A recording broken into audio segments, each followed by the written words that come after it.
Hi, I'm Dr. James Miller. Welcome to Systematic Theology. For Christians, the Bible is the beginning point for our exploration of the knowledge of God. But the Bible is a collection of various genres of literature: history, parables, poetry, letters, prophecy, proverbs, and apocalyptic literature. Systematic theology intends to take this compilation of various sources and deduce a logical system that clarifies the nature of God, God's revelation to humanity, and the human condition. Systematic theology explores doctrines like creation and fall, justification and sanctification, the Trinity and the Incarnation. We'll look at how theologians have answered questions like, what is God? What does God want for humanity? Who is Jesus? And what can I hope for? It's a discipline that doesn't give us all the answers, but it improves the way we ask questions. If you've ever wanted to take all of your thoughts and ideas about God and try to put them together into a cohesive whole, this class is for you. So welcome to Systematic Theology.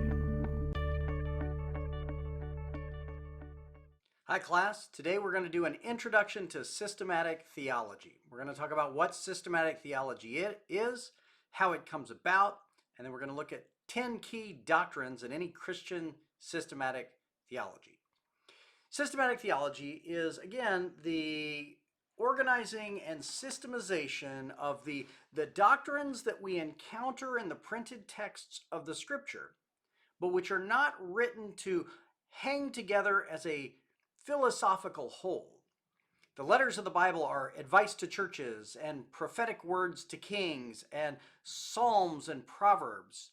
Systematic theology extracts from those, what does this say about God? And what does this say about humanity? And what can we know about our salvation? And how does that all hold together in one coherent system? And that's what systematic theology is.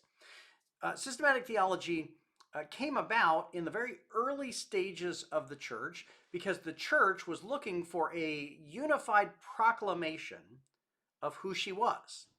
And we see the first instances of systematic theology in the Bible itself. The two early tools that the church used to systematize theology were gatherings that they called councils and writings that they called creeds and confessions. A council was a gathering of prominent leaders and thinkers in the church who got together to answer important questions and to take a stand on what the church would represent, what the church believed. And then a creed was a brief statement of what the church agreed to, of what the core doctrines of the faith were. What C.S. Lewis would call mere Christianity, the main core, the central doctrines. Confessions are similar to creeds, but usually they're longer. And some of them are much longer. Some of them are 25 chapters long. And they flesh out in detail the different doctrines and beliefs of the church. An example of a council in the Bible itself is in Acts chapter 15. The early Christians were in a debate. Paul was preaching the gospel of Jesus to people who weren't Jewish. And one of the rules that had always been a part of the Jewish faith were that babies were to be circumcised on the 8th day. But if adults were converting into Judaism, adult men were converting in, the question was, did they then have to be circumcised? And most of them did not want to. This was a debate then that the church had over, well, is that part of our law that we hold on to now that we're followers of Jesus? Or is that something that we let go of because it was inherent in Judaism, but this new faith of the Messiah that we're following is somehow different? Do we hold on to that doctrine, that practice? In Acts chapter 15, we see what happened. The church gathered together people who seemed to be important, like Paul and Peter, and they asked the question, what should we do about this challenge that we have? And they told stories of their ministry and what was happening. And Paul could say, I've been preaching to Gentiles, and they're becoming Christians, and they're receiving the Holy Spirit with power. And they haven't been circumcised, but God is blessing them anyway. And so they hear that together, and then Peter, who seemed to have authority among the early disciples, said, well, we see what God is doing. Why should we place on these new believers a burden that we ourselves couldn't handle? The strict obedience to all the laws of the Jewish faith, it was too much for any of us. So why should we put it on a new believer in Jesus? And so at that council, at that gathering, which is now called the Council of Jerusalem, which probably happened in around 50 AD, at that council they declared that circumcision was no longer required to be a part of the faith. A biblical example of an early creed is in 1 Corinthians chapter 15. In Paul's letter to the Corinthians, he's answering all kinds of questions they have about how they should behave and what their worship services should look like. And in 1 Corinthians 15, he gets down to the kernel of Christian doctrine, what's at the heart of Christian doctrine. Let me read it to you. Paul writes, "Now, brothers and sisters, I want to remind you of the gospel I preached to you, which you received and on which you have taken your stand. By this gospel you are saved, if you hold to it, if you hold firmly to the word I preached to you. Otherwise you've believed in vain. For what I received, I passed on to you as of first importance. Here it is, that Christ died for our sins according to the Scriptures, that he was buried, that he was raised on the third day according to the Scriptures, and that he appeared to Cephas, which is Peter, and then to the 12. After that, he appeared to more than 500 of the brothers and sisters at the same time, most of whom are still living, though some have fallen asleep. Then he appeared to James and to all the apostles, and last of all, he appeared to me also, as to one abnormally born." That's Paul saying I was the last one of this early band to believe. Look at the heart of the message that Paul says, this is essential. This is what you need to believe if you are going to be saved, right? If God is going to bring you to heaven in the end, this is what you have to believe. That Christ died for our sins, that he was buried, and that he rose from the dead on the third day, appearing to many people. That's the heart of mere Christianity for the early church. That you need to know about the death and resurrection of Jesus. And in all the following creeds and confessions, they'll always talk at length about the death and resurrection of Jesus. So that's an example in the Bible of an early creed. Let's talk about some of the early church councils. Jerusalem, Acts 15, the Council of Jerusalem, 50 AD, was probably the first one. But soon there were larger gatherings of church leaders as the gospel spread throughout the Mediterranean world. Debates would arise, challenges to the faith would come. They resolved the issue over circumcision, but before too long, people were debating about who Jesus really was. And was he God or was he something else? And the early church had what's called the 7 ecumenical councils. Ecumenical is a big word that means people from all throughout the church, right? All the different smaller churches represented, and they would send their leaders and their pastors who would gather together in a major city, often when they were summoned by an emperor, to lay down Christian doctrine and say, here's what we agree to, here's what we believe. The first of the early ecumenical councils was in a city called Nicaea. So this is called the Council of Nicaea, and it happened in 325 AD. What happened at the time was there was a man named Arius. And Arius was a popular preacher with a big audience. He was well respected. And at one time in history, there were more Arians than there were what we now call Orthodox Christians. And Arius believed in Jesus, but he believed that somehow Jesus was created by God and was more important than any other human being, but was not God himself. Arius would say he was the firstborn of all creation, that God created Jesus first and then everything else. And that's often referred to as Arianism. And so if you read the Council of Nicaea, you'll see that there are explicit statements in there that counter the teachings of Arius. I want to read to you the Nicene Creed, which is the creed that was developed by this council. Remember, the councils and the creeds are the two tools that the church is using to create a systematic theology. So at this early council, the Council of Nicaea, they came up with the Nicene Creed. And here it is, the one they approved in 325 AD. We believe in one God, and that's important now, There's not two gods. It's not God and Jesus who are both gods. It's not three gods, the Father, the Son, and the Holy Spirit. There's one God. We believe in one God, the Father Almighty, maker of all things visible and invisible. And in one Lord, Jesus Christ, the Son of God, begotten of the Father, the only begotten. That is, of the essence of the Father, God of God, light of light, very God of very God, begotten, not made, consubstantial with the Father. Now, this is some thick language. What they're trying to say is that Jesus wasn't created by God, right? That's why it says begotten, not made, but born of God of the same substance with the Father. Now, that's using a term that comes from Greek philosophy, from a philosopher named Aristotle. And Aristotle would say that all things have within them a substance, an essence that makes them what they are. I, for instance, have the essence of what it means to be me, and I could change in a lot of ways. I can age.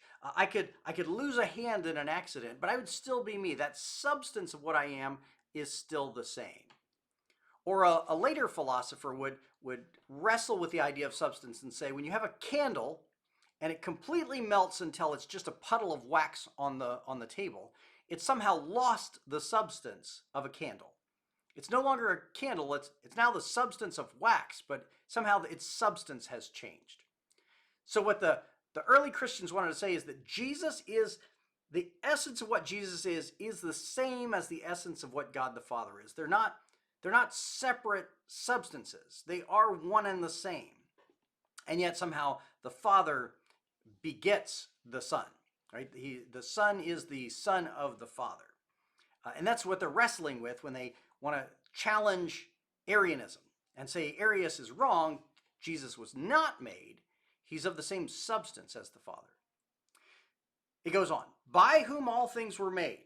That's from the Gospel of John chapter 1. Who for us men in our salvation came down and was incarnate and was made man. So he was born in the flesh.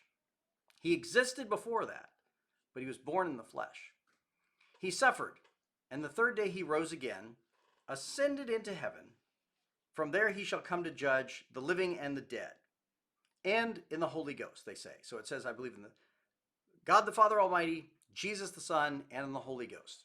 So this 3 in 1 is written into the early creeds. If you want to see another early creed that was written maybe a couple of hundred years before this one, you can read the Apostles' Creed, which is still a very popular creed used in churches today. And it has some of the same language here. Some of this language is borrowed from the Apostles' Creed. And that one is certainly worth looking at as well. So that was the Council of Nicaea in 325. They dealt with this challenge of, hey, maybe Jesus isn't quite the same as God. Maybe he's something secondary to God. And the early church said, no. Jesus is of the same substance as the Father. Well, you would think that would resolve it, but within the same century, another theologian came along, Apollinarius, who argued that perhaps Jesus had a human body and a divine mind.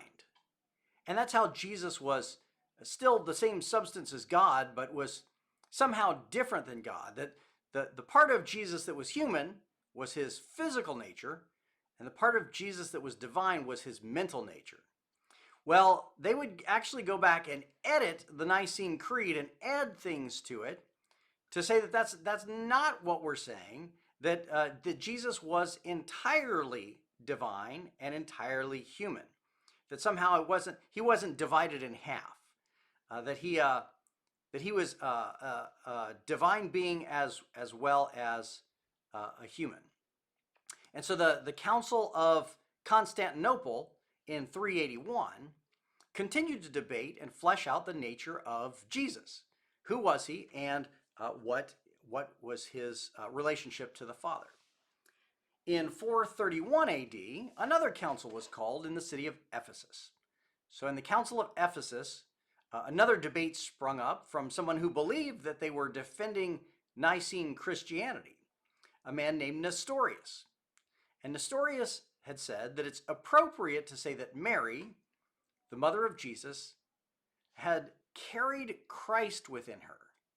But it's not appropriate to say she had carried God within her. So Jesus could be Mary could be the Christ carrier, but not what's called the Theotokos, the God carrier. And that then became a debate. And the church ended up ruling that Nestorius was wrong, that in fact Mary did carry God within her, because Jesus was actually truly God and not partially God and not secondary to God. So these early church councils were hammering out, were fleshing out, who do we as the church say Jesus was? What was he? What did he accomplish? Like, what was the requirement of his nature so that he could accomplish the salvation that he gave to us through the cross? And so these were the early church councils. And at the same time, they began to draft the early creeds. You see an early creed in 1 Corinthians 15 that we read. I told you could read the Apostles' Creed, the Nicene Creed I read to you. And throughout the history of the church, other creeds and longer confessions have been written to take statements in each generation about what the church believes. Often a creed or confession develops in response to a theological challenge. So I'll give you an example of a longer confession, which I won't read to you because it is 25 chapters long. But in the 16th century, the Protestant Reformation broke off and split from the Roman Catholic Church. For some 1,500 years, the Christian church largely was based in Rome, and it had a centralized hierarchy based in Rome. There was a split off with the Greek-speaking Orthodox, who then had their own leaders and center of activity. But in the western side of Europe, in Latin-speaking Europe, the church was based in Rome. But in the early 16th century, a German monk named Martin Luther looked over the practices of the church and compared them to what he read in the Bible and realized the church had gone wrong on many counts. He saw the church doing things like selling forgiveness to people. If they would donate to the church, then the church would promise that the donor's relatives had been freed from suffering in the afterlife. And they would do that in order to raise money to build their big cathedrals. And Luther would see these abuses of the church and wrote 95 complaints about what the church was doing, 95 theses, right? 95 statements about the things the church was doing wrong. And he nailed those to the front door of a church in Wittenberg. And as a consequence, Luther was called to account by the Catholic Church. In 1521, he was put on trial, and he was told that he had to apologize and take back what he had written. And he said, "My mind is held captive to God's word. My conscience is held captive to God's word. I cannot and will not recant or apologize, because to defy one's conscience is neither just nor safe. Here I stand, I can do no other. God help me, amen." And with that, Luther was kicked out of the Roman Catholic Church, but decided that he would start his own movement, which became the Protestant Church in Europe. There are now Lutheran churches all over the world that carry the name of Martin Luther. And they teach the doctrine that he taught, which was a rebellion against the Catholic Church, a return to the Scriptures and to the original intention of the Scriptures, and to the early creeds. Luther would start this movement, but it would spread throughout Europe fairly quickly, and other theologians would contribute their work to the development of what we now call Protestant theology. John Calvin was another major thinker who wrote some little books called the Institutes of the Christian Religion. It was his systematic theology, in which he tried to summarize Christian doctrine from a Protestant perspective. Initially, his writings were very small so that Protestants could sew them inside their jackets so they could keep them hidden. Because in a Catholic country, you could be arrested or imprisoned or even killed for circulating Protestant doctrine. But through time, Calvin kept adding to the Institutes of the Christian Religion, and now they're two big fat volumes if you get your own copy and want to read it. Calvin fleshed out a systematic theology to say, here is what Christian doctrine should be. and it's often written contrary to the Catholic Church. A confession that came out in that season in 1560 was the Scots Confession. And the Scots Confession was a group of followers of John Calvin who tried to say, let's write a confession, a statement of the Christian faith that people can use in their churches to teach the faith to other people. People will memorize this confession and use it to make sure that their doctrine is correct. One of the famous writers of this was John Knox. And sometimes when you drive around, you'll see a Presbyterian church that's called Knox Presbyterian Church. And that's because John Knox was this famous Reformed theologian. And they wrote a very long confession called the Scots Confession back in 1560. But that confession was written in response to a rejection of the Catholic Church. And often church councils and church confessions came about as a response, a rejection to something they thought was false. A more modern confession was the Barman Declaration, written in 1934. It was written by a theologian named Karl Barth. And it was written in response to the Nazis in Germany.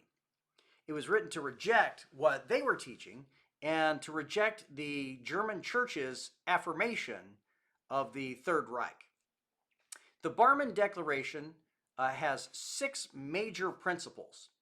One is that the only source of God's word, of revelation, is the Bible, is the word of God and Jesus Christ.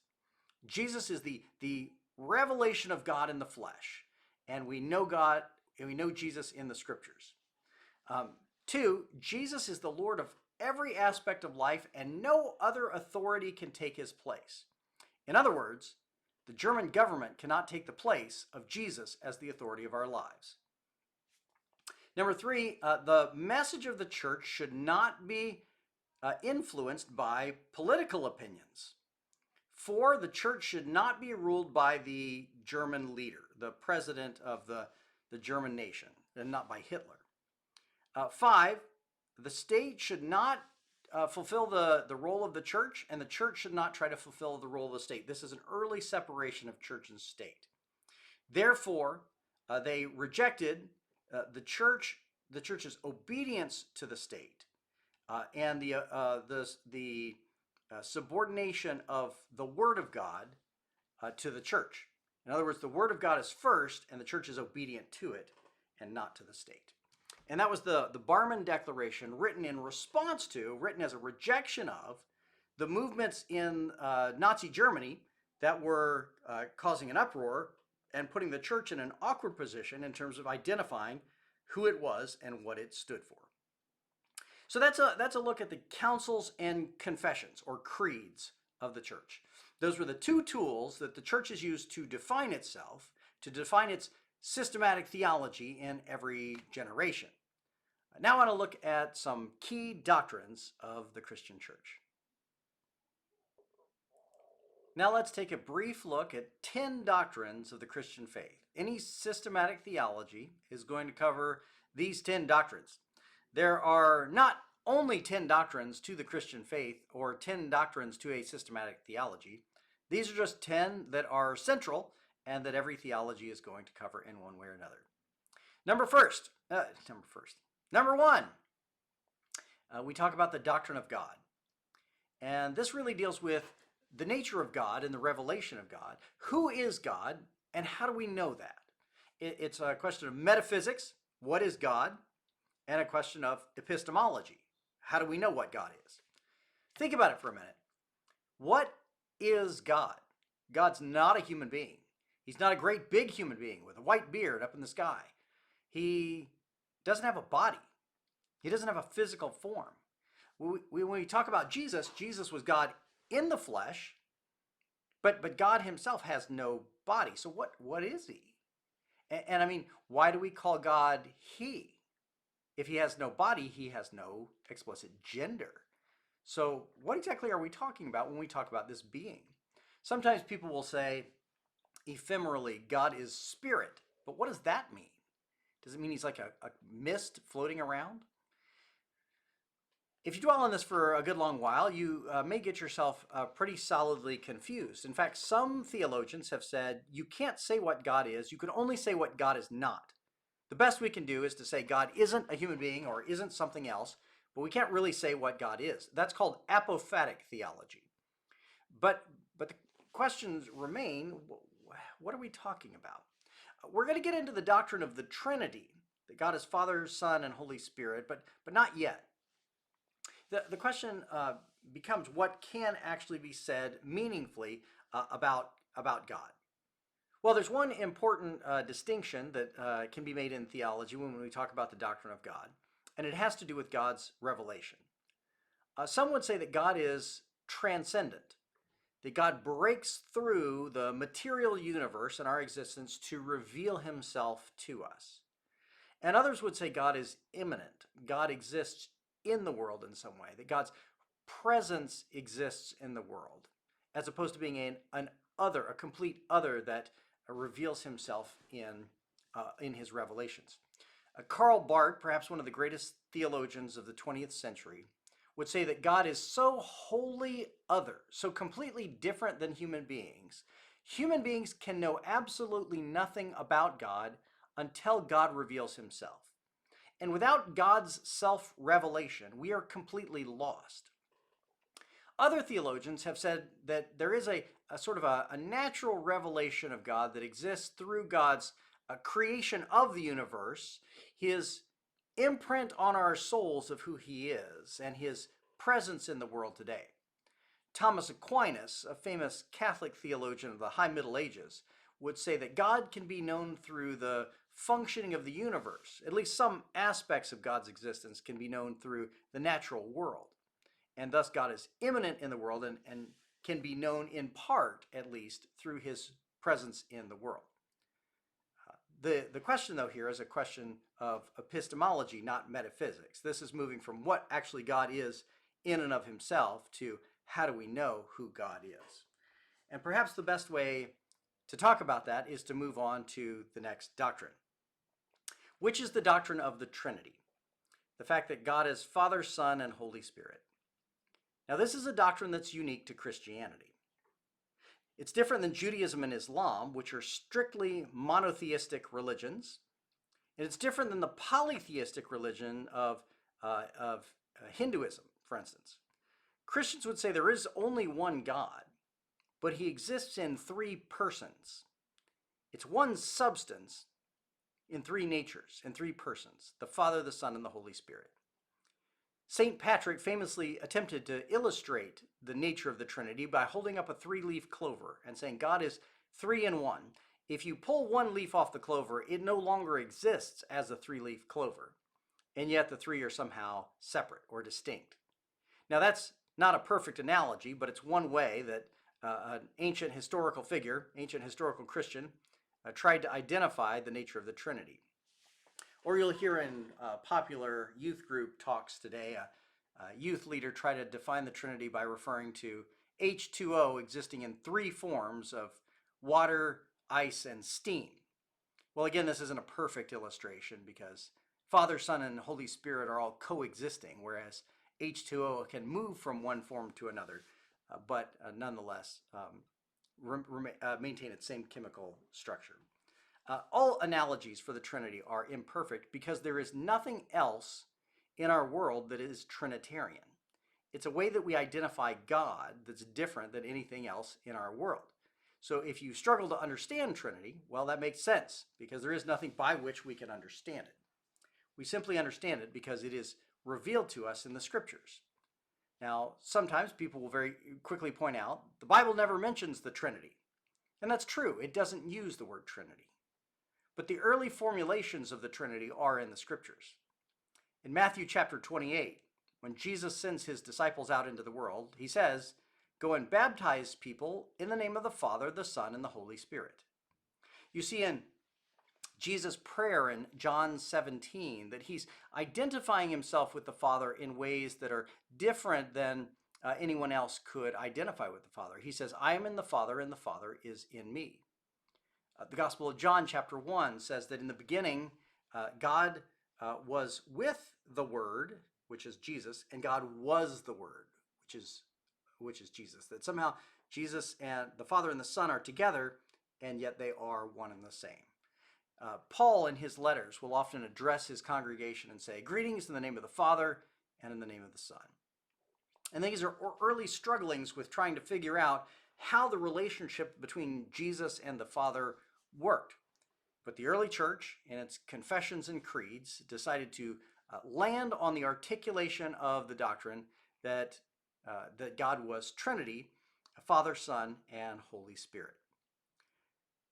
In modern theological conversations, what's become a focus of thought surrounding Trinitarianism is the importance of the relationship that exists between the Father, the Son, and the Spirit. And as people have debated the nature of humanity, they've said there's something in the relational existence of God that translates into the creation of human being. That brings us to the third doctrine, the doctrine of humanity. John Calvin famously wrote his Institutes of the Christian Religion, saying he wanted to write a book about God and a book about humanity, and he wasn't sure which to write about first. Do we know God first and then know ourselves because we know God? Or do we know ourselves first and then come to know God through the course of our existence? Calvin would resolve to say, I'm going to write about God first because God's existence defines my existence. The order of the doctrines in systematic theology is important and debated. In the book of Genesis, it says that humanity was created in the image of God. What does that mean?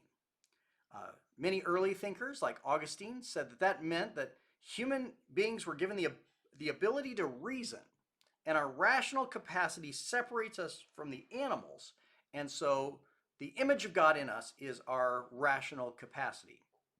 Different people have debated that, especially in modern zoology. They would say that chimpanzees and dolphins can reason at certain levels, so maybe it's not that. Some modern theologians, especially feminist theologians, will say that God exists in a pattern of relationships between the three members of the Trinity, and human beings are created for relationships in a unique way, and that is the image of God imprinted on us. The doctrine of humanity begins with this: we were created by God to be in perfect relationship with God. In the Hebrew Scriptures, in the first 3 chapters of Genesis, we see that God created Adam and Eve to exist in perfect peace and obedience with God. And that lasted for all of 3 chapters of the Bible. But the initial foundation of human existence was that we were created by God, for God, in relationship with God. Well, that then brings us to the fourth doctrine that systematic theologies cover, and that's the doctrine of sin. Sin is the doctrine of which one theologian in the 20th century said, it is the one doctrine for which we have complete empirical evidence. It is more clear than any other doctrine that human beings are sinful, because you look at the story of humanity and the brokenness of humanity, and certainly we can see we have been a terrible species to one another and to our planet and to animal life. We have not been graceful to one another. And so sin is the one doctrine for which we have complete empirical evidence. Some people, as they discuss sin, think that sin is a list of bad behaviors. That sin is a list of commandments that have been broken, like don't murder, don't steal, don't commit adultery, don't lie, and doing those things are sins. And certainly doing those things are sins, but the Christian doctrine of sin is deeper than that. The Christian doctrine of sin, as it was fleshed out by the Apostle Paul, particularly in his letter to the Romans, and by Augustine of Hippo, is what we now call original sin. And it is the doctrine that we are born broken, that we start out sinful, that we aren't innocent little babies who then start to sin later on, but rather we are born differently than we were designed to be. Here's a way to think of it. Imagine there's a car factory that's designed to build cars. And the cars are supposed to roll off the factory line ready to drive. But somewhere in the computer programming in the factory, there are some crossed wires, and the cars are designed in a way that the engine just doesn't work. It's broken before the car is ever started. And so when the car first rolls off the line and is supposed to be ready, it cannot be driven. It's born broken. That's the Christian doctrine of original sin. The Christian belief is not that you were once an innocent little baby and then started to sin later. The doctrine is that you were born broken. We see this in the depths of our being. We know that babies can be born with genetic abnormalities that makes them born in pain and destines them to die sometimes a few minutes after they're born. It's not the way it should be. The world is broken. And in the same way it's broken physically, it's broken emotionally and spiritually. We, from the very beginning, are not right. And that's the doctrine of original sin. If you go to define sin, sin is often defined as the failure to live according to God's perfect will for us, either by doing things that we should not do or by failing to do things that we should do. And that begins from the first second. We are born broken and are disconnected from the Father and do not know how to live within His will. So we live broken lives from the very beginning. The fifth doctrine that we're going to look at then is the doctrine of the Incarnation. And the doctrine of the Incarnation, as you follow the systemization of theological doctrines, comes about because you have God, right? And God creates the world and humanity. Humanity is made in God's image, but we're sinful and broken. The solution to that problem is that God becomes incarnate in Jesus Christ. And here we get into those doctrines that we talked about from the early church councils and creeds, that Jesus was fully God and fully human, not that he was part of one and part of the other. In fact, in the early iconography of the church, you'll see paintings of Jesus or of early saints, and they're holding their hands like this. And it's a very awkward position. You look at it and you think, why would anybody hold their hands like this? But this was a doctrinal image used in times before most people were literate, before they could read. And this was to capture the fact that God was three in one, Father, Son, and Holy Spirit, Trinity, and that Jesus had two natures, a divine nature and a human nature. And he was both of those. He was both divine and human, not a little of each. And so when you see the icons from the early church with their hands held up like this, that was a doctrinal statement about their beliefs about God and Christology. The Christian church has held throughout history that the incarnation of God in the flesh is the perfect revelation of God. Jesus shows us who God is, what God wants, how God loves us, and what God has to teach us. If we want to know anything about God, we look first to Jesus.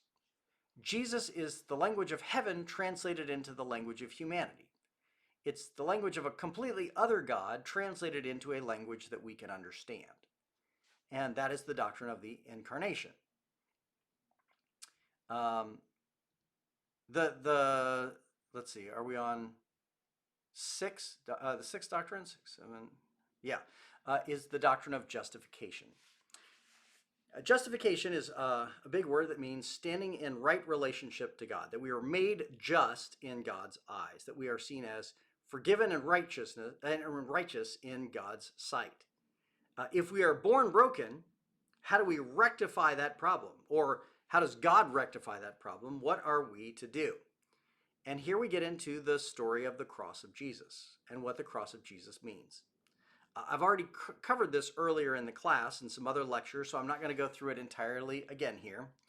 But the Christian belief is that when Jesus died on the cross, he died as a substitute in our place. He died as an atoning sacrifice for our sins. In the same way, in the book of Leviticus, we see that animals are killed on the altar as sacrifices to pay for the sin of humanity. So Jesus ultimately dies as a sacrifice for the sins of humanity. This is why Jesus is called the Lamb of God. In the book of Revelation, you see Jesus portrayed as a lamb sitting on a throne. It's because John, in his revelation, is seeing the imagery of the book of Leviticus, which was fulfilled in the cross of Jesus. When you believe that Jesus died on the cross for you, you are absolutely forgiven. There's nothing you need to do to earn God's love or forgiveness or to open up a pathway to heaven at that point. All you have to do is believe that he died for you. And that is the doctrine of justification. Again, we're going to flesh these out in detail later on in the course. I'm just trying to get as many as I can into this early lecture so we can cover as much ground as we can to set up systematic theology. The seventh doctrine we're going to look at today is sanctification. Sanctification comes from the Latin word sanctus, which means holy. And the word holy in the Bible is actually a kind of a complicated word. To be holy, in Greek it's hagios, it's to be set apart, to be made a separate kind of thing. Hagios is the heart of the word saint. When we are set apart or made holy for God, we are removed from the patterns of this world and from the brokenness of this world and are then used for a special purpose. Think of it this way. In my house, we have dishware. We have plates and bowls and so forth. But there was a plate that we made when my wife and I were first married. And we went to one of these pottery places where you get to make your own plates. And we wrote around the rim of the plate, special plate, special plate, special plate. And we pull it out on holidays and birthdays, and whoever is the guest of honor gets to eat on the special plate. Well, the doctrine of sanctification is a way of saying that when you believe in Jesus, you are then set apart for God's purposes. You are set apart from the rest of the world for God's purposes. You are made his special plate. And when we believe in Jesus, God begins that process of sanctifying us, of preparing us for the role of being set apart from the world. Often, people will think of this in simple terms as to be holy, to be sanctified, is simply to have good behavior. That's not quite right. Something that is set apart is made holy by the one who chooses it. And then it becomes holy through the use of the one who chose it. So growing in holiness might mean becoming more aligned with God's will, but it's not quite so simple as simply behaving well. That has a far more legalistic tone to it. And what holiness means, what sanctification means, has more to do with God's choice of us and use of us. If you look at the book of Romans, Paul, in the first 3 chapters of Romans, fleshes out the doctrine of sin. Humanity is totally broken. No one does good, not one of us. All have sinned and fallen short of the glory of God. Romans chapter 4 and 5 then fleshes out the doctrine of justification. We are saved by Jesus, not by our own works, but by his choice of us. Romans 6 through 8 then fleshes out the doctrine of sanctification. Jesus, having chosen us, can use us for what he wants. Jesus, having chosen us, can then shape us into the people we're meant to be. And he does that as well. It even says that when we don't know the right words to pray, the Holy Spirit prays through us. So that is God's work as well. And all this will lead in the end to Paul saying in Romans 9 and 10, therefore you're predestined. God does all the work. You didn't do any part of it. And we'll get into the doctrine of predestination in another lecture. But that's the doctrine of sanctification. Doctrine number 8 is then the doctrine of judgment, or the doctrine of heaven and hell. Christians believe that the day will come where we stand in front of God and give an account of our lives. And in so doing, we're held accountable to what we believed in. When we believe in Jesus, we are completely forgiven. If we reject Jesus, then we stand rejected on the day of judgment. Those who believe in Jesus are led to an eternity of peace with God in heaven. and those who are rejected are sent to hell, which the Bible describes as a place of weeping and gnashing of teeth. Now, this gives rise to some important questions. Some people will ask, what about the person who lived in a country where they never even heard the name of Jesus? Is that person then condemned? Or what about the person who may have heard the name of Jesus, but only in the mouths of hateful, angry preachers who so distorted the image of Jesus that no reasonable person would want to find out more about that Jesus? The truth is, the Bible doesn't tell us what happens to those people. The Bible says that God is radically more loving and radically more just than we are. And we can entrust those people who did not get a clear sense of who Jesus was to Jesus' ultimate design and his intentions for them. Jesus knows better than we do what's best for us. And so in those situations, we have to entrust that person to God's sovereignty. It does not say that those people are unilaterally condemned, nor does it tell us exactly what God would do if they were to be saved. It does say that we are called to believe in Jesus and to make his name known. Another question that often comes up surrounding judgment and heaven and hell is the question of whether or not everyone might be saved in the end. The teachings of Jesus make this virtually impossible. Jesus says there will be those who are cast out, and there will be a weeping and gnashing of teeth. Jesus makes clear in multiple parables that there are those who will reject him. If you look at the Gospel of Matthew chapter 25, there are those who lived in ways that honored God and those who lived in ways that didn't, and they are ultimately separated on the last day.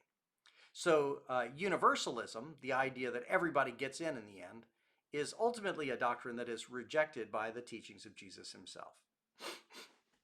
Doctrine number 9 is the doctrine of the church.